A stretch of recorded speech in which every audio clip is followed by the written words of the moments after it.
married, I know, over the last few weeks, so I'm sure he's stoked to have his wife now sitting, encouraging him on the sidelines.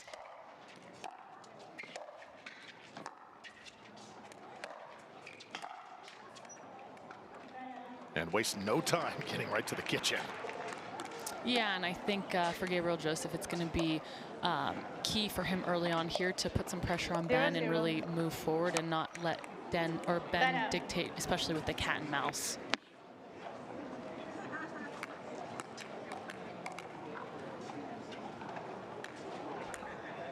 I like the fit. I like Ben's fit. He's in all one color. He's in purple. I like it. I like the lilac.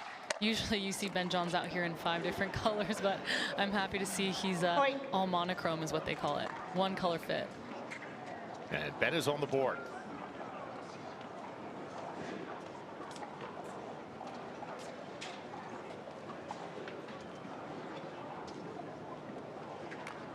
Right now, 71 degrees here in Vegas.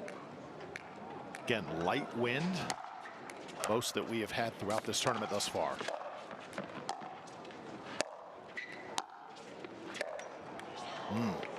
That's a great spot from Ben there. And that's the thing about Ben Johns. When he plays singles, he plays a lot like he's playing doubles as well. He's hitting slow drops in the kitchen. He's forcing his opponents to go for too much on their volleys, and that's how he creates errors. Oh, he missed it a little wide. Great effort for Ben to get up to the kitchen there. And you know, if you had a race, well, the best athletes in the PPA, Ben Johns would not be the fastest, but his speed is deceptively quick. He always seems to get there. Yeah, and the thing about Ben is I compare him and JW are very similar in their movement. They seem almost slow when you look at them, but they're so efficient with the steps that they take. It's like their base is super wide at the kitchen line, and the ability that they're able and the court that they're able to cover because of those steps is just, it's amazing. They also have very strong legs, so that's got to help them.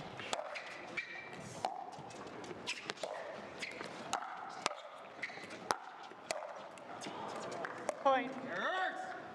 So Ben Johns has already gone 3 balls to Gabriel Joseph's backhand, short and low, when he's moved forward. So I think that's definitely going to be a strategy from Ben Johns here throughout the entirety of this match. And I think he's going to force Gabe to be uncomfortable in those positions below the net.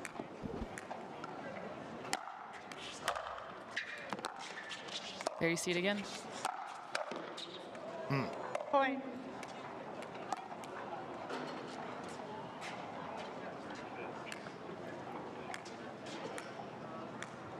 Four zero.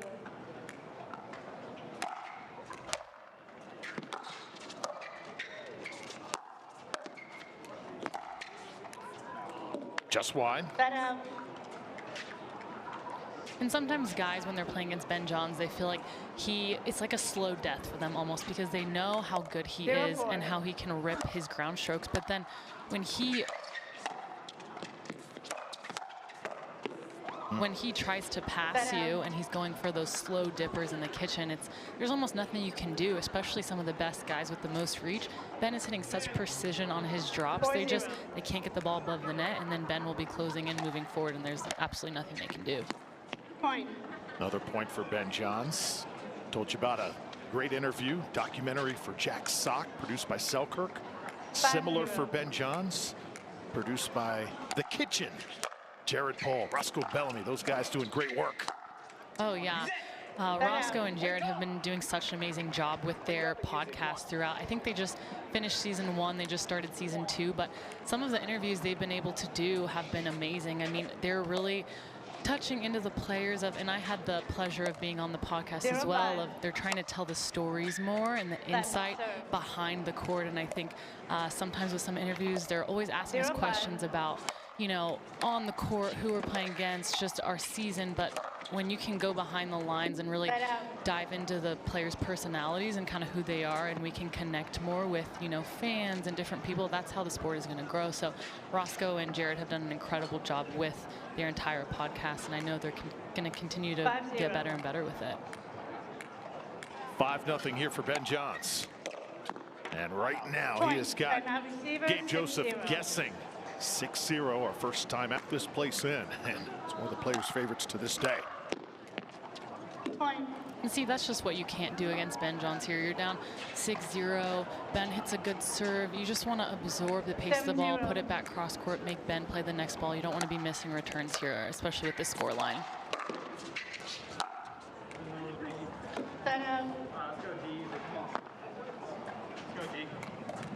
I wonder how much, Drew, the lifetime ball has affected Ben in singles as well. And you've seen Ben kind of not play as many singles events. And I wonder if the lifetime ball, because it's a little slightly faster, has something to do with that. Because Ben's game is so much cat and mouse that you saw with the Vulcan. It's a bit slower, it's a bit softer. You can kind of manipulate the ball a little more.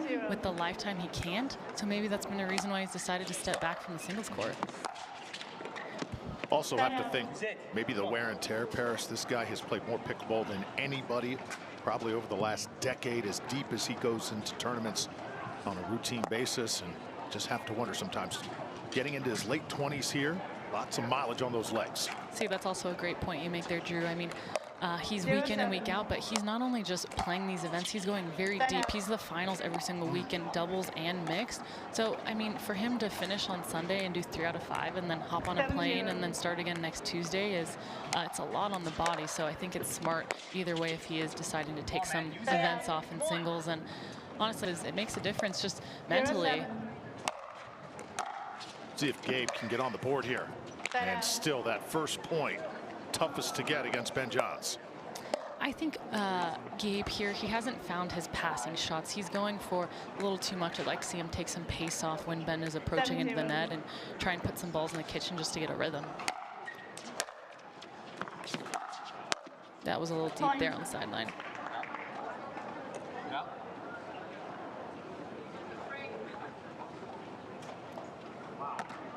Can't tell if Ben seems to be thrilled that he's up 8-0, or do you think he's just looks like he's taking a stroll through the park? I can never tell with Ben. Him and J.W. Johnson are very similar with their mannerisms. You can't really ever tell what's going on in their minds.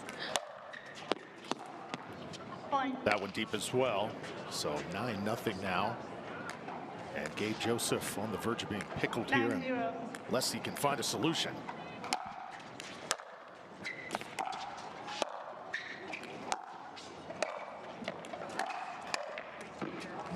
There we go. Hopefully that'll give him a little momentum moving forward.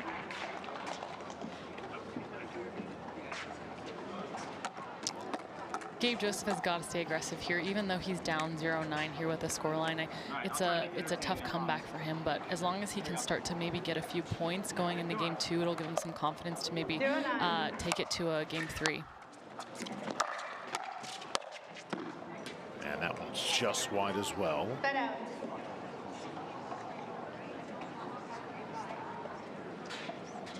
And sometimes, too, when you're playing a player like Ben Johns, I mean, his record, his name, everything that he's done, it puts a little extra pressure on Gabe Joseph's side. Maybe he's thinking he has to hit better shots than usually he would against other opponents, and that's why you see him spraying some balls that he maybe usually wouldn't.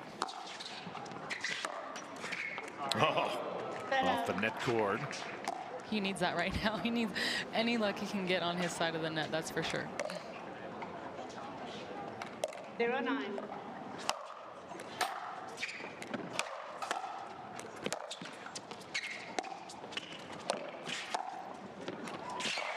Oh, man, oh man. That's just too good from Ben there.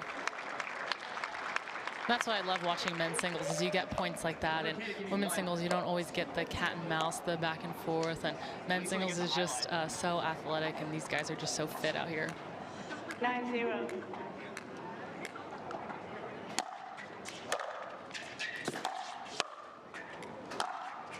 And that is a rip to make it 10-0.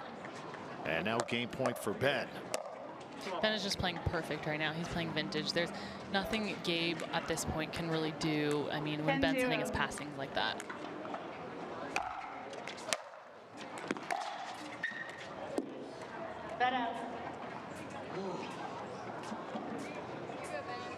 I've actually seen Ben Johns hit more passes than I think I've ever seen him hit.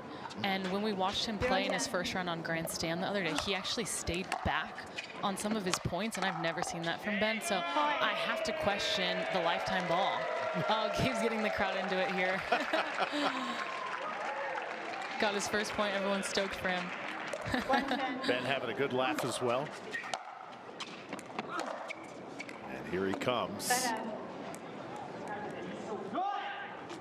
A little frustrated with himself. 10-1.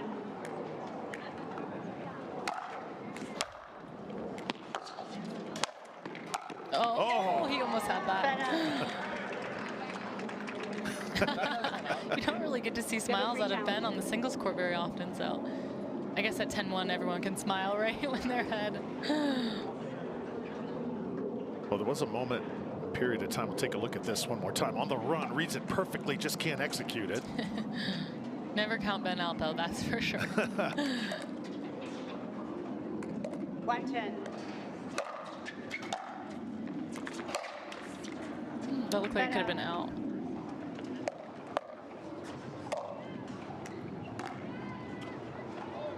Another game point here for the 7th seed. 10-1.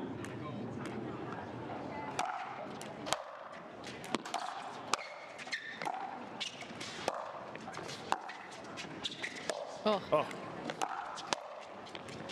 Wow. Better. And Drew, you see Ben going to Gabe's backhand on multiple attempts there when he's up at the kitchen line. He's really targeting that area when Gabe Joseph is moving forward. So I'd like to see Gabe make a slight adjustment on that ball, either taking it out of there or taking a step back, because he's just getting caught on those and Ben is just dictating way too much. there's a passing shot, his best shot thus far in this match. And for Joseph Paris, even if he doesn't win this first game, just build some momentum, put Ben Johns on notice a little bit here in game 1. Yeah, absolutely. I think the more points he can get here towards the end of game 1 is going to give him confidence going into game 2.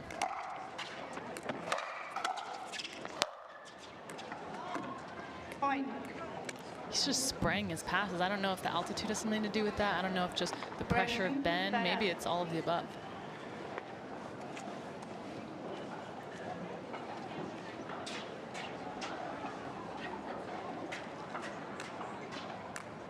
Two.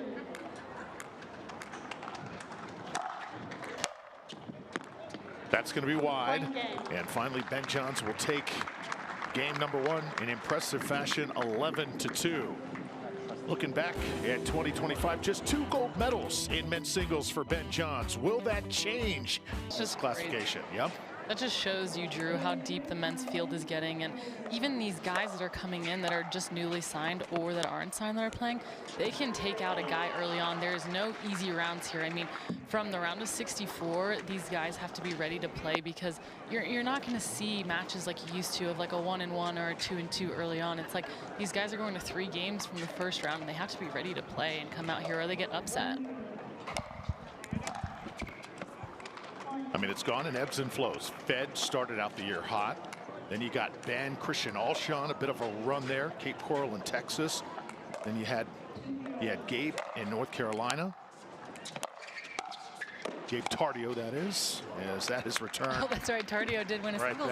Yeah. That is right. Roscoe was second in that North Carolina event. Then Hunter Johnson, he has done incredible work, got to the top of the mountain, just hasn't won since getting that #1 ranking. Yeah, and sometimes, you know, once you get to that #1 spot, there's some, you know, mental factors that come into play of that, because Hunter Johnson has such a good singles game, and he's one of, I mean, he's obviously #1 for a reason. He completely changed the game of men's singles, but sometimes when you have that pressure now with the 1 next to your name, you go into it a little bit differently. Of you have a target on your back versus now you're, you know, taking out people that have that target on their back. So it's just a different mentality, and I hope, you know, he can figure it out and pull through with the title, and maybe Vegas is the spot for him to do it. He's playing great. I think he's about to go on for his 3rd round now, and we'll see how he does the rest of the week. Into the net that time. Joseph off to a better start here in game 2. And he'll have side out. And then 2 of the latest phenoms to come in, John Lucian Goins, and all of a sudden Chris Hayward just comes out of nowhere. And he won his first singles crown at Virginia Beach, followed it up at the Lifetime Open in Atlanta. Yeah, and John Lucian Goins, he's been playing, I mean, he's been playing amazing. And he's, how old is he, 15 years old? I mean, for a 15-year-old to come into the PPA Tour and to win a title in amongst all these amazing guys of how deep the field is just shows how talented he is and how well he's playing. I mean, he hits his ground stroke just as good as any one of the top 5 guys off either wing. So that was super impressive in my opinion. He's really surprised me, and he's playing some great ball out here. This is the start Joseph needed here. And all of a sudden, Gabe Joseph putting pressure now on Ben Johns. It seems like Joseph is kind of finding his rhythm here early in game 2. He's hitting his passes. I feel like game 1 he was kind of spraying some of his shots, so he's able to kind of reel it in and get some of his passes. Nice to see here.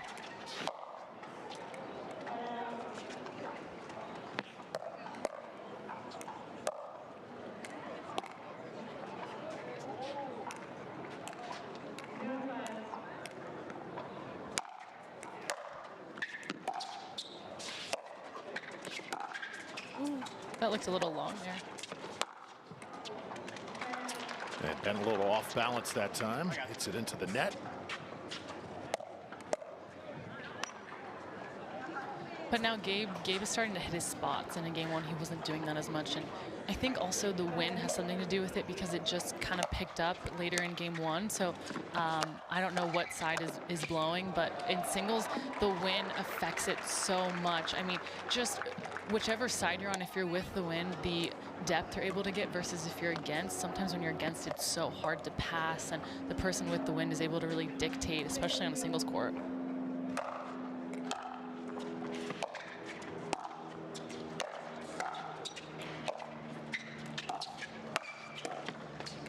Oh. Oh. Oh. Some great gets.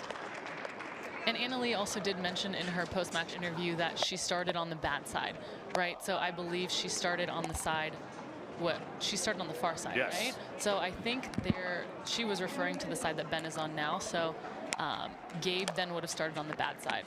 So maybe this side that Gabe is on now is actually the good side, and we'll see the score line. I mean, so far you've seen the score line do that exactly. First point for Ben here in game 2.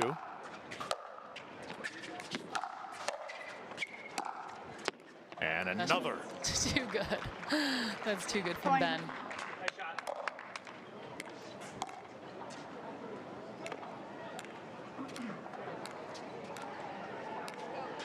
Two six. Left third. 2-6.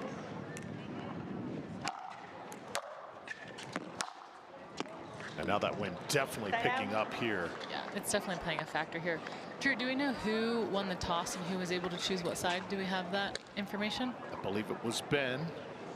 Ben choosing the opposite side. Okay. 6-2.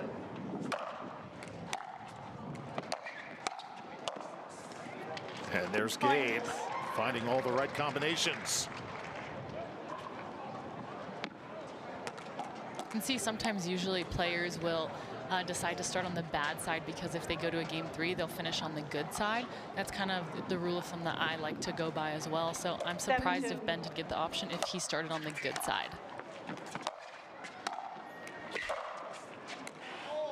Ben out.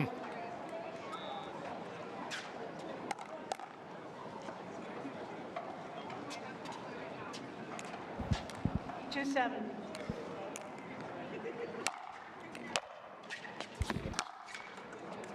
That out.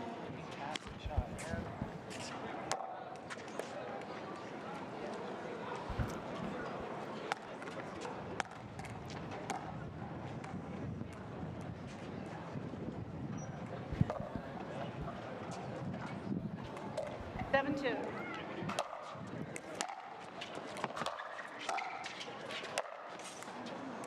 That out. Both players trading side outs here.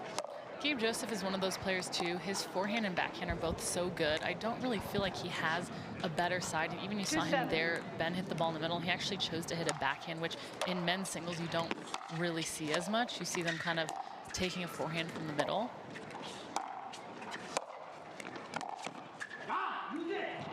That out. Gabe's getting fired up now. He's moving Ben around really well once he's up at the kitchen line in game one. He wasn't doing necessarily as well, so I like to see him kind of cleaning up his shots and continuing to move Ben around. Especially, you want Ben back. You don't want Ben up 7-2. dictating at the kitchen line. Oh, what a passer. Point. Gabe Joseph. Just breaming with confidence right now. 8-2 in control here in game two. And that was set up 8-2. from Gabe's deep serve as well from the point previously. And feeling it right now. The crowd starting to get behind him. I think everyone out here wants to see a game three. They're really pushing him on.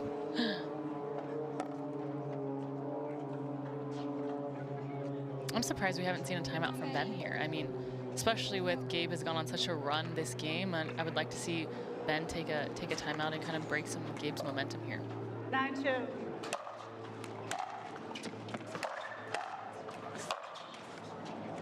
Set out.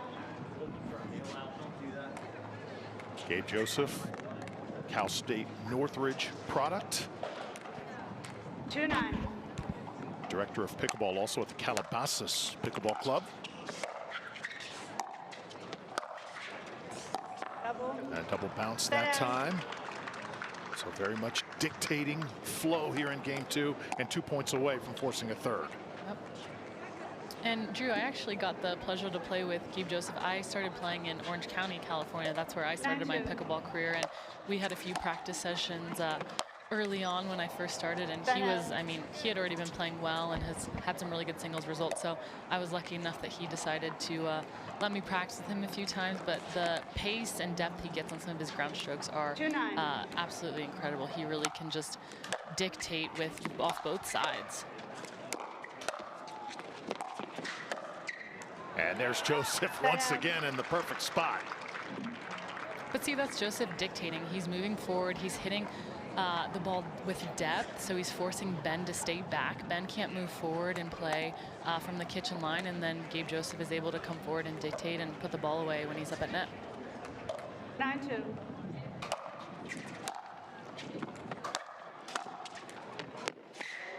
Set out. See if Ben can go on a run here. All indications this is going to a game three. 2-9. Let reserve. 2-9.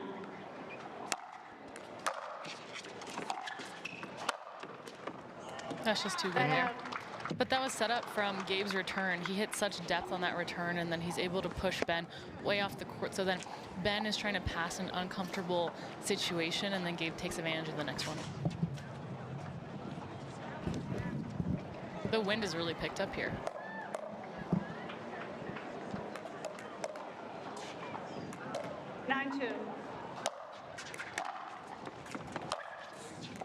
Joseph again.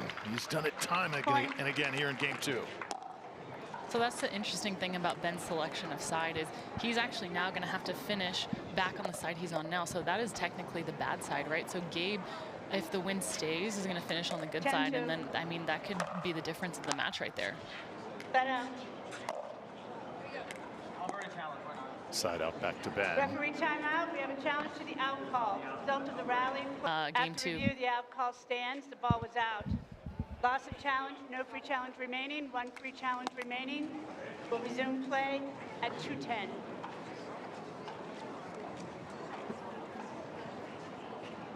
Trying to pick a gold medalist in men's singles is literally like trying to pick a winner at a PGA tournament. It is so difficult. It's like rolling the dice in Vegas. It is. 2:10. Ben's been stuck on two for an eternity.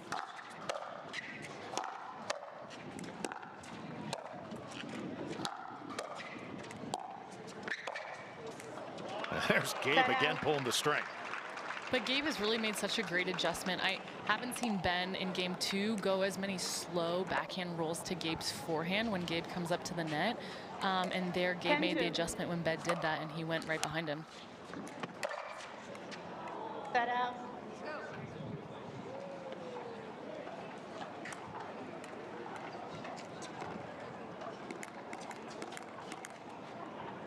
$210.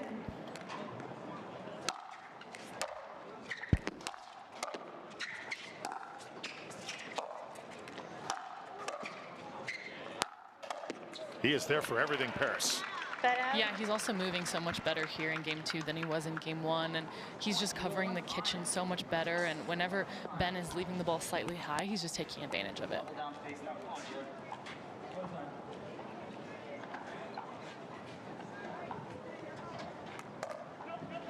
10-2.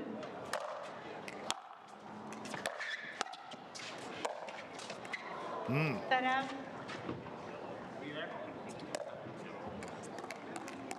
Big fan of tennis star Nick Kyrgios is Gabe Joseph. I think they call him Mini Curios, don't they? They look very similar. He's just a shrunken version. Set out. I think Gabe Joseph actually had a photo with Kyrgios on his Instagram. I can't remember exactly the details of that, but I think when I saw that photo, I got a bit of a chuckle because I was like, wait, who is who?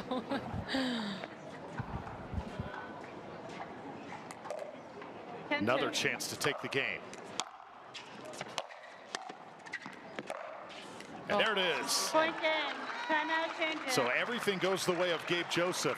Now on the good side, so if he can get to 6 before Gabe, I think that's going to be a big factor here in game 3. First serve awry for Johns. And now side out to Gabe. 0-0. Wow. Point. You start off a game like that, that has got to feel good.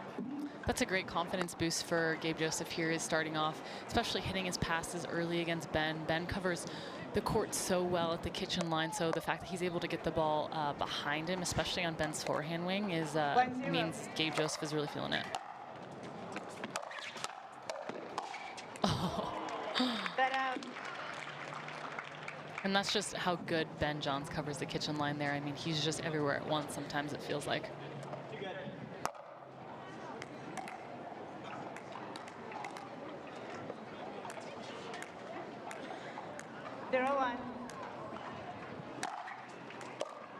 Set out. Oh.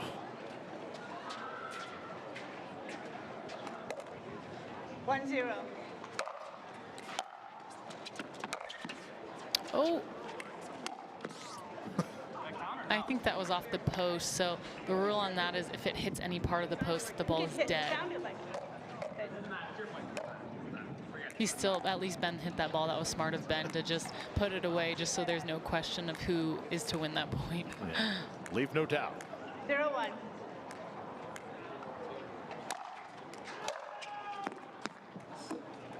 Point. So this one goes just wide. Ben Johns on the board.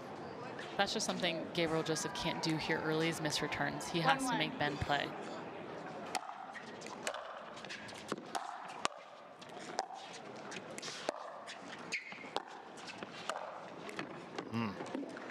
Set out.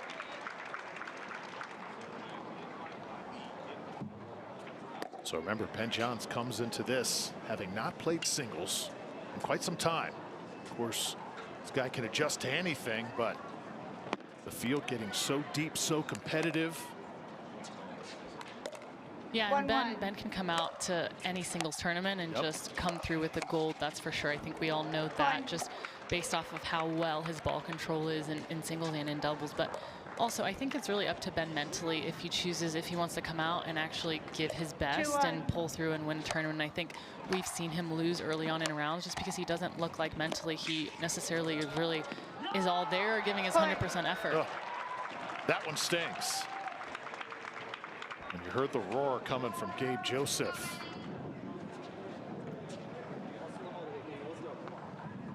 This is a great start for Joseph here. He really needs this, especially he's going to switch side and be on the good side. I mean, he's just going to keep running away with points. Ben has to stop him here. Kind of dealing with some injuries from over Atlanta. The 3 out of 5 really took its toll on me. Ball was in. Oh, wow. It was in, huh? Challenge remaining. 1 free challenge remaining. We'll resume play at 4-1. All right.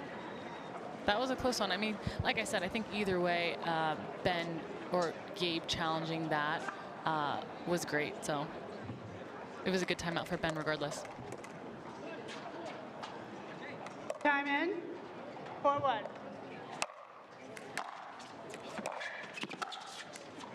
Ben comes back. Quick side out. See if the number 7 seed can get it going here. 1-4.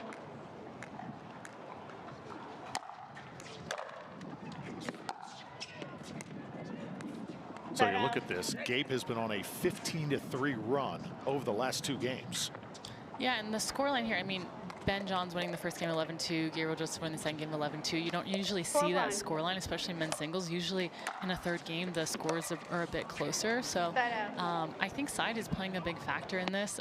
Gabe's been able to overcome, but the win has dad down a little bit, it seems like, from game 1 and game 2. So let's keep an eye on that to see if it changes anything here later in game 3.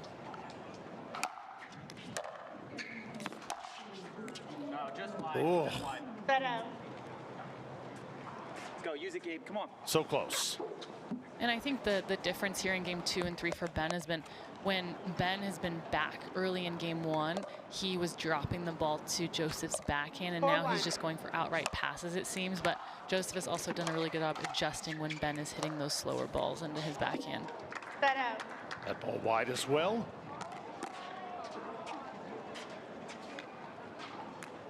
One four.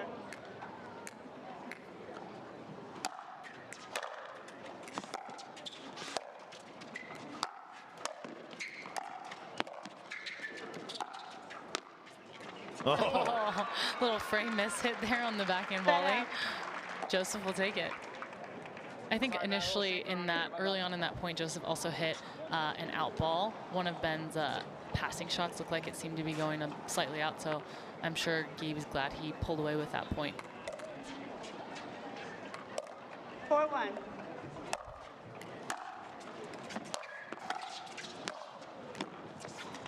Wow. Point. Joseph is just moving the ball around so well right now. He just seems like there's nothing that can stop him. And the more that you move Ben Johns around, the better off you're going to be, because when Ben Johns is stationary, hitting every shot that he wants to, I mean, he's just dictating way too much, and then there's nothing that you can do. So Joseph has done a great job. You watch him play right now, you wonder, how does he not be a contender to win here in Vegas?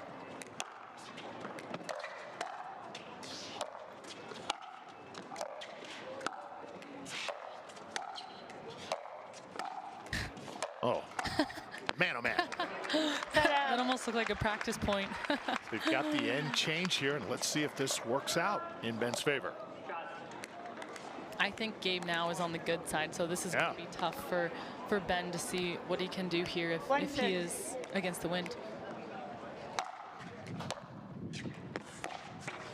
And early in the day, you got to deal with a little more sun, too, when you're on Ben's side, and it is awfully bright here in Vegas. We've also seen through the course of this week, Drew, everyone who's on Ben's side, there's been some weird bounces. Yes. And I don't know if that's because there's some dead spots maybe on Ben's side, or sometimes when they lay out the court, the condition of like how they do the sand can also impact the bouncing of the ball. Wow. A little more cat and mouse. Wait. Joseph just quick as a cat. He's just so fast from sideline to sideline. Joseph can get any ball at any point. 1-6.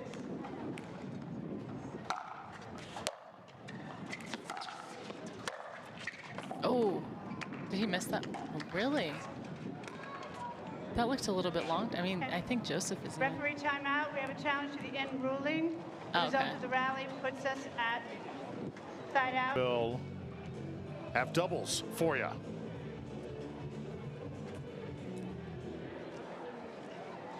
After review, the rally is overturned. The ball was out. No loss of challenge. No free challenge remaining. One free challenge remaining. We'll resume play at 2-6. And Drew, I like the option of being able to challenge your own call, because sometimes us players, when we're back on the line, the balls are coming so fast, it's so hard for us to see, and we don't want to make a bad call. So the fact that we can, if the ball's in or out, I think is super helpful. Point. And you saw Ben take advantage of that there. Let's see if this has anything to do with momentum shift now here in game 3. 3-6. Ben Johns sensing a run. Here we go.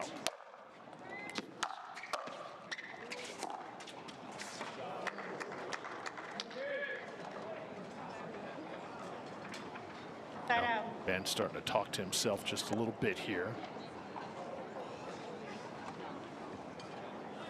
Yeah, if I'm Gabe here, I really want to try and close this out and get as many points as I can on my serve right now, because you don't want to let Ben get 1 or 2 points and gain some confidence. Point.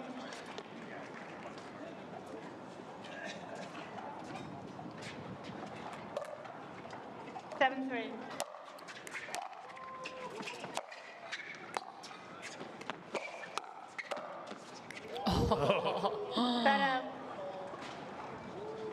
That's very brave of Joseph to go directly at Ben Johns when he knows he has such good hands. I mean, I think you probably get away with that a little more in the women's game in singles of going directly at your opponent, but surprised Gabe decided to go directly at Ben's body there. 3-7.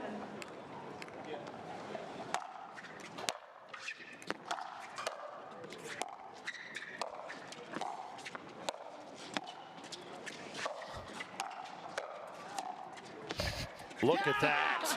How many balls out of the air? Oh my gosh, it looks like Ben was playing doubles during that point, which is the crazy thing of like his touch and his ball control is so good that Gabe is hitting just penetrating balls at Ben's chest, and he's able to reset those in the kitchen every time. I mean, oh, I definitely could not do that on the singles court. 7-3. And then a missed serve right there. We've seen that often here this week. So many missed serves from players this week. Yes. The air is super thin. That's definitely playing a factor. We usually don't see this many missed returns from these top guys.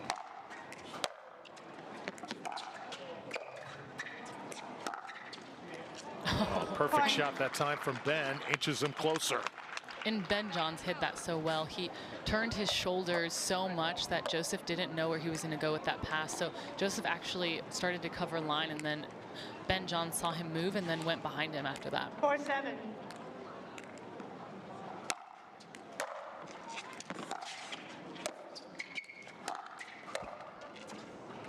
And a perfect shot by Gabe Joseph. Man, it's such a high level. So impressed with what we're seeing by the 11th seed right now. And a little bit later on today, we're going to see Jaume Martinez-Vick and Chris Hayworth duel on this court.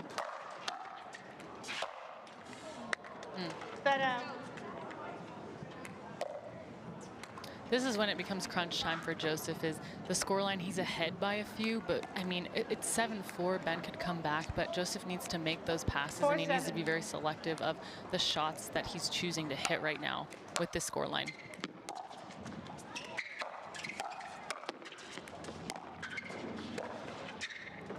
Got to be a finisher, right, Paris?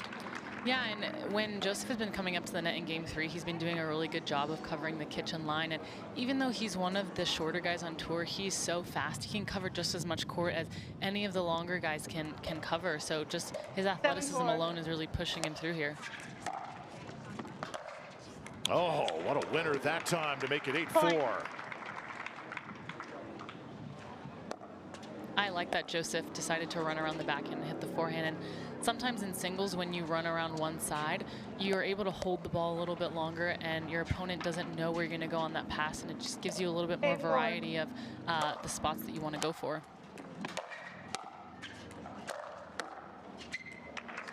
Finding all the right shots right now. No slowing down. Gabe Joseph 2 points away from advancing to the quarterfinals. Johns just look a little mentally checked out to me, honestly. I think I don't see much fight on his end, and yeah. Fist pump from Joseph. He knows he's on the doorstep. I mean, it looks like Ben would rather be anywhere but here on the singles court right now.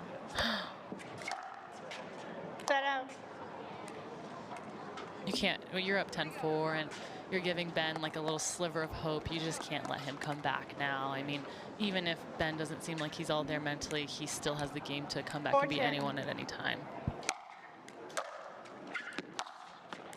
And there's a winner. So not out of this just yet. Shot.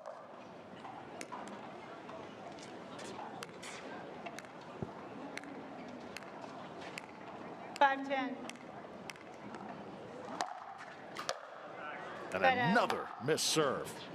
So many missed serves this week. I think if I could count, there's probably 15 or 20. I even missed a few myself yesterday in women's doubles. Usually it takes us players sometimes even 3 or 4 days to adjust to the conditions. Second match point here for Joseph.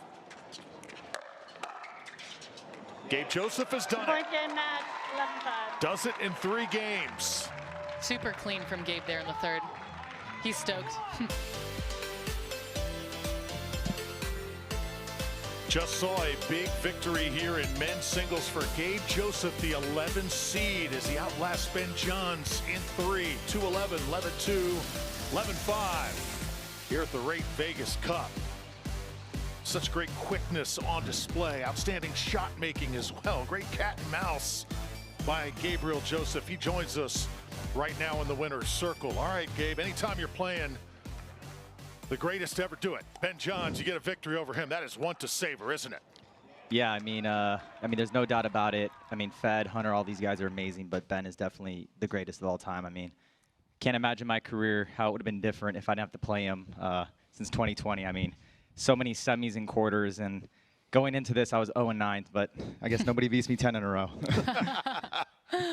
Gabe, congratulations. I know you just recently got married. Congratulations to you two lovebirds. Does it help having her support on the road with you when she's traveling with you? Does it change now that you guys are married?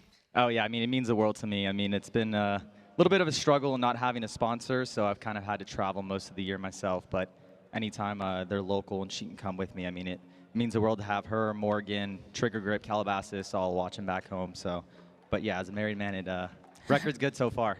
Someone needs to get this man a sponsor. Come on, guys. There you go. Free plug. You know, you're such an exciting player to watch. Had fun with you at Sacramento, the wood paddle tournament, but Fed in that event just a little bit better. Also back in Bristol, looked like you were headed for the top of the podium. Then this teenager comes along, John Lucian Goins. What's it going to take, Gabriel, for you to win that coveted gold medal here in 2025? Yeah, I mean, definitely not come out the way I did in that first game. You know, just play my game and really just minimize the unforced errors and what I can control. I think that's the biggest thing. I think I can be my worst enemy at own time. So that's what kind of, you know, edges me out in those matches, sadly. Also talk about just how the wind, the air also is playing here in Vegas. Looks like we've had a record number of missed serves and missed returns as well. Yeah, it's definitely it's gotten a little gustier as the day's gotten on. So, you know, a couple balls flew, and then there was one on Ben's side, like the ball didn't even like get to him. It just like died. But I'm not complaining about that. So yeah, I mean, conditions are definitely a little tricky, but you know, I think I like the heat, so it's not unmanageable. Best of luck in the quarterfinals. Gabriel Joseph, go get it done. Thank you. Crowd loving it here in Vegas. And when we return, Catherine Parenteau, Jeannie Bouchard, two of the best in the game, facing off here on Championship Court. Paris Todd, great work as always. And we look forward to watching you play the rest of this tournament. Thanks for having me, guys. Excited to be out here later on Grandstand. All right, and a new analyst is coming up next. We'll introduce you to her and get ready for Parenteau and Bouchard.